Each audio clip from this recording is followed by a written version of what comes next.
ආචි මේ මට පොඩි දුවක් කරනවද? මම මගේ පර්ස් එක මේ දාලා ආවා මං ගෙදර. මට මාරති භායි. මට මේක අරන් දෙන්න පුළුවන් නේද? කීයද?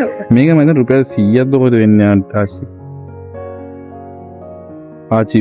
ආචි මට අරන් දෙන්න මේ මොකද්ද මේ එන්න මට සල්ලි දෙන්න ඕනේ නැහැ. මට සල්ලි දෙන්න ඕනේ නැහැ. මට මේක අරන් දෙන්න.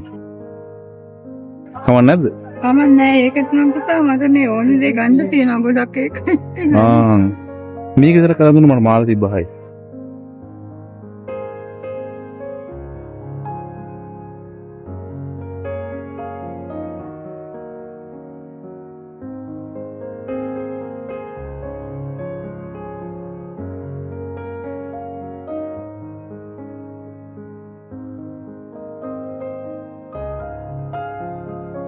ආචි මට ඇත්තටම සල්ලි තියෙනවා. මට මේ වීඩියෝ එකක් කරන්නේ මට ආච්චිට මේ පොඩි ගාණක් දෙන්න ඕනේ. ඕනේ. අනේ මේක ආච්චිට ඕනේ. මේක තියාගන්න. මට අරන් දුන්නට. හරිද? උසාරයි.